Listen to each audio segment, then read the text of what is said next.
morning students. I hope you all understood the previous class. In the previous class we learned about the sentence and their types. Today we will discuss about the kinds of sentence. यानी कि हमने पिछली कक्षा में sentence की definitions और उसके types के बारे में पढ़ा था. वहाँ पर मैंने आपको सिर्फ सेंटेंस के नाम बताए थे. आज हम यहाँ पर सेंटेंस की जो डेफिनेशंस और उसके एग्जाम्पल समझेंगे. Let's start today's class. Kinds of sentences हमने पढ़ा था. असर्टिव सेंटेंस फर्स्ट टाइप्स होता है. असर्टिव सेंटेंस क्या होता है? An assertive sentence makes a statement. यानी कि असर्टिव सेंटेंस वो वाक्य होते हैं जो एक साधारण अर्थ देते हैं, एक तथ्य देते हैं, तो उन्हें हम असर्टिव सेंटेंस कहते हैं. असर्टिव सेंटेंस भी दो टाइप्स के होते हैं. कौन कौन से लिखते हैं अपन? They are two types. ये भी दो प्रकार के होते हैं. कौन कौन से? फर्स्ट होगा आपका अफर्मेटिव सेंटेंस.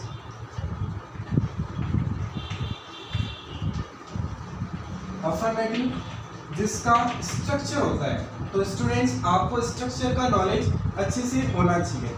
उसका स्ट्रक्चर अपन नीचे लिखते हैं. सबसे पहले आता है सब्जेक्ट, उसके बाद में helping verb,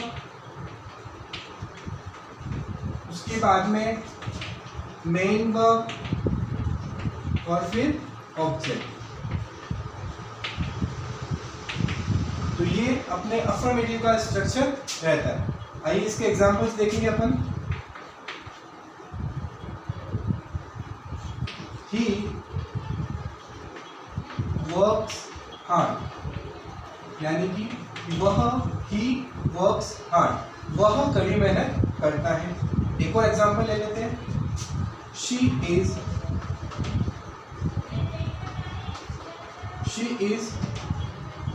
cooking food.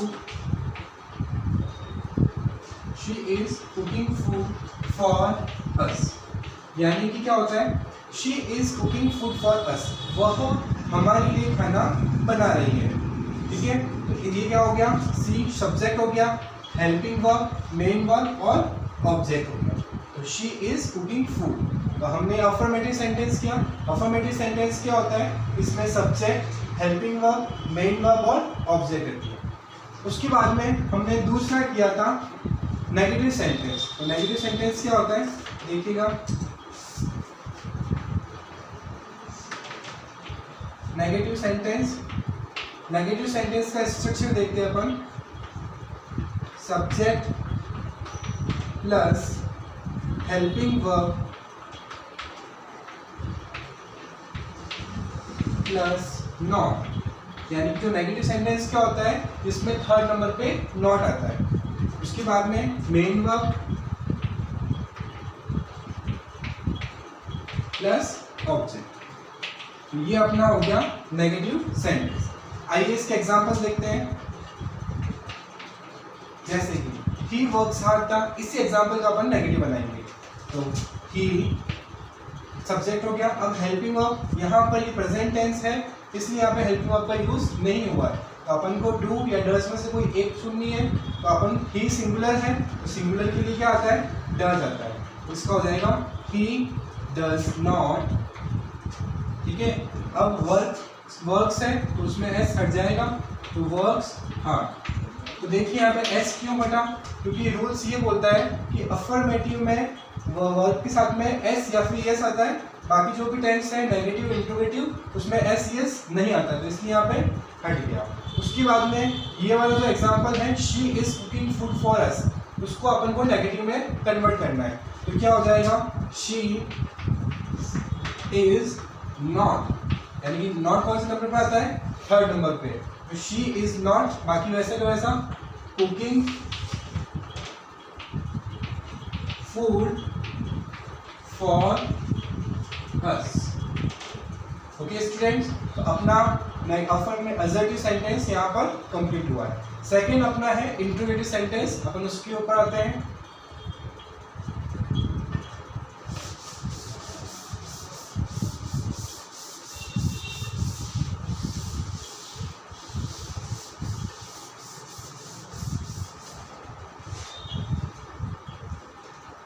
Second type है अपना interrogative sentence.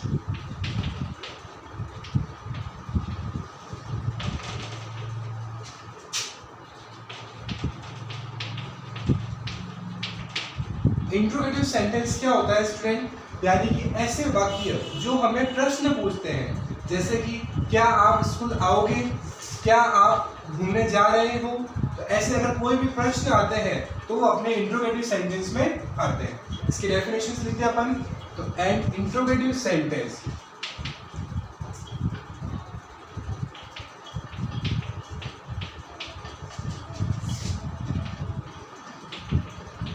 and interrogative sentence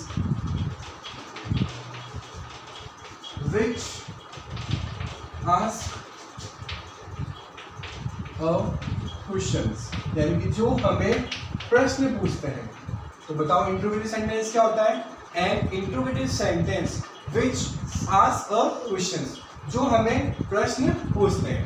interrogative sentence भी दो टाइप्स के हैं, आइए देखते हैं। They are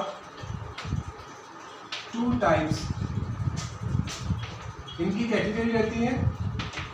फर्स्ट हमने पढ़ा था स्टार्टिंग विथ हेल्पिंग वर्ब, जो हेल्पिंग वर्ब से शुरू होते हैं। Starting with helping verb.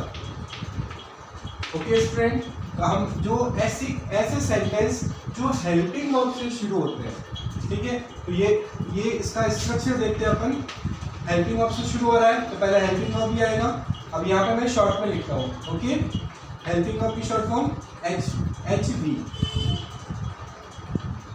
उसके बाद में सब्जेक्ट, उसके बाद में मेन वर्ब और उसके बाद में ऑब्जेक्ट और लास्ट में आ जाएगा क्वेश्चन वर्ब। यानी कि helping verb, subject plus main verb plus object plus question.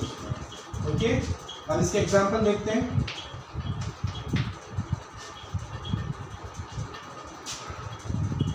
Will you invite us for the party, और इसी क्या रहेगा question mark. Will you invite us for the party, क्या आप हमको पार्टी के लिए बुलाएंगे? तो ये क्या है, प्रश्न पूछ रहे हैं। तो इनको अपन यस और नो वाले भी आंसर क्वेश्चंस बोल सकते हैं। एक और एग्जांपल लेते हैं।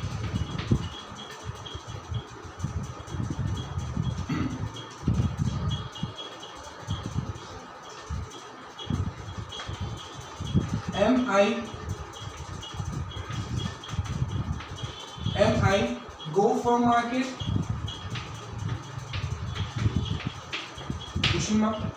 क्या मैं मार्केट जा सकता हूँ?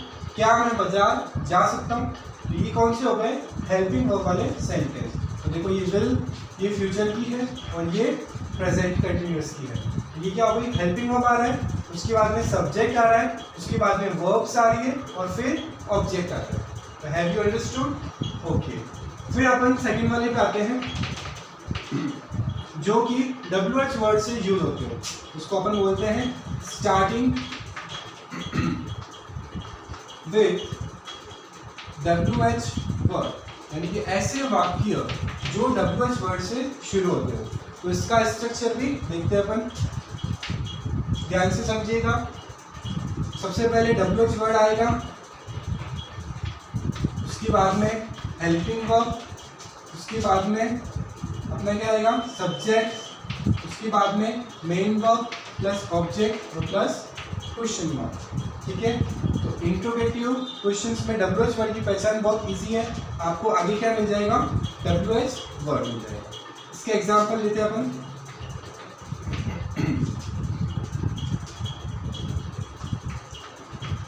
When will you come here? क्या लिखा मैंने?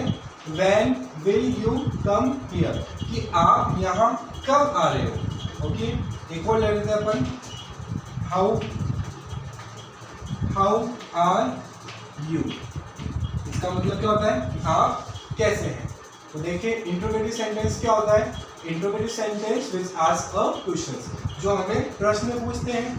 दे आर टू टाइप्स, वो भी दो प्रकार के होते हैं। स्टार्टिंग विद हेल्पिंग वर्ब, जो सहायक क्रिया से शुरू होते हैं। इसका स्ट्रक्चर याद करना बहुत जरूरी है। Helping verb plus subject plus main verb plus object plus question verb. उसके बाद में अपन एग्जांपल देखें। Will you invite us for the party? Am I go for the market? यहाँ पे द आ जाएगा। फिर सेकेंड वाला देखा, starting with WH word. WH word का स्ट्रक्चर होता है WH word plus helping verb plus subject plus main verb plus object और प्लस क्वेश्चन मार्क। उसके बाद में एग्जांपल देखें। When will you come here और हाउ आर यू? तो ये अपने क्या हो गया? Interrogative sentence. अब हम थर्ड की ओर बढ़ेंगे, इंपेरेटिव सेंटेंस।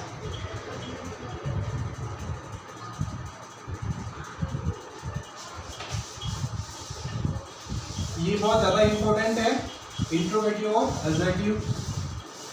तो कोई डाउट हो तो आप मेरे को आके पूछ सकते हो।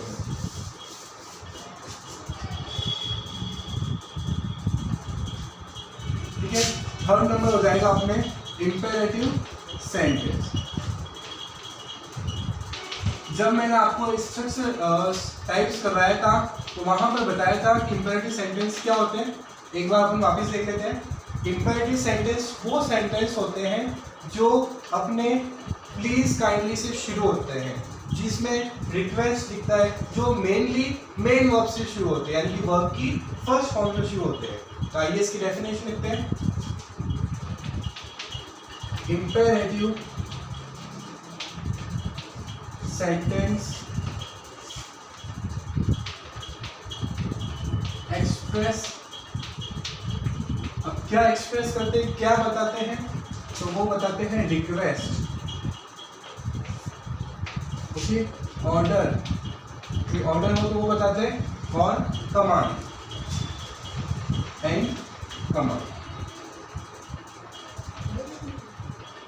ठीक है, इंपेरेटिव सेंटेंस क्या होते हैं? जो कि रिक्वेस्ट, जिसमें रिक्वेस्ट बताती है, ऑर्डर होता है और कमांड बताते हैं। ठीक है, तो यह सेंटेंस, इसके एग्जांपल देखते हैं अपन। अभी मैंने बताया स्टार्टिंग विद हेल्पिंग वर्ब, जो वर्ब की फर्स्ट फॉर्म से शुरू होते हैं, जैसे कि please,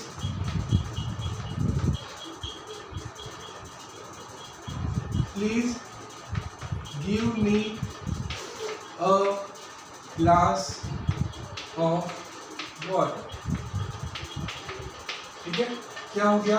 please give me a glass of water. ये क्या कर रहा है? रिक्वेस्ट कर रहा है कि कृपया मुझे एक गिलास पानी की दीजिए। ठीक है, देखो यहाँ पर क्या हो रहा है? वर्ब आ रहा है और वैसे आपको प्लीज दिख जाएगा। प्लीज आ गया। उसके बाद में अगर कोई ऑर्डर आता है या फिर कमांड आता है तो किस प्रकार से होगा? देखिए एक एग्जांपल और कर लेते हैं अपन। जैसे कि डू नॉट गो देयर, एक बार बोलते हैं अपन उधर मत जाओ, उधर मत जाओ, डू नॉट गो देयर। कौन सा टेंस हो जाएगा? ये इंपेरेटिव सेंटेंस। ओके, एक और देख लेते हैं। कम हियर, बोलते हैं ना अपन कई बार कम हियर, इधर आओ। तो ये कौन सा सेंटेंस हो गया? Imperative sentence. तो वर्ब की फर्स्ट फॉर्म से शुरू हो रहा है कम, तो ये अपने कौन से होते हैं? Imperative sentence. लास्ट पढ़ते हैं अपन exclamatory sentence.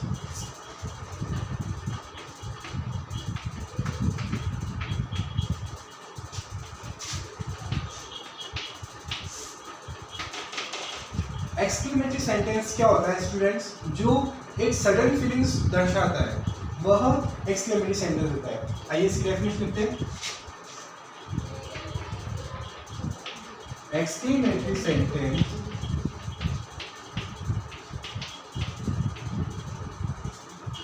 Express a sudden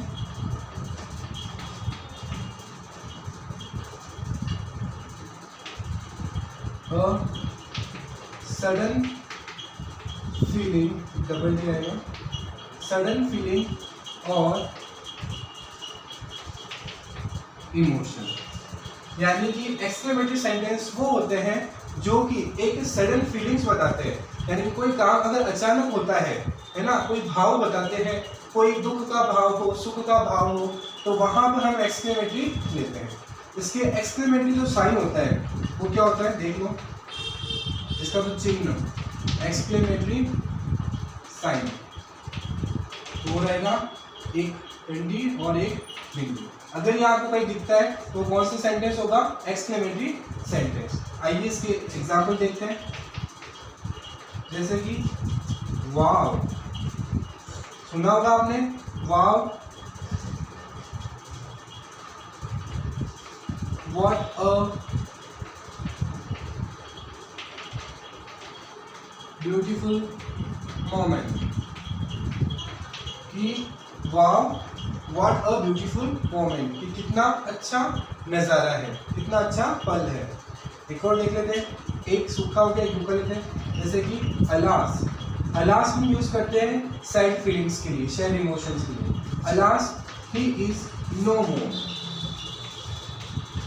आपने कई बार सुना होगा, जब एक डॉक्टर होता है तो वो ऑपरेशन के लिए जाता है, उसके बाद में बाहर आके वो बोलता है, अगर पेशेंट नहीं बचता है, कि सॉरी ही इज नो मोर। तो वो क्या हुआ, सडन फीलिंग्स हुई, कौन सी हुई, सैड वाली फीलिंग हुई। तो कोई भी इमोशंस जो होते हैं वो किस में आते हैं, एक्सक्लेमेटरी सेंटेंस में। I hope you all understood. आप सभी को समझ में आया होगा।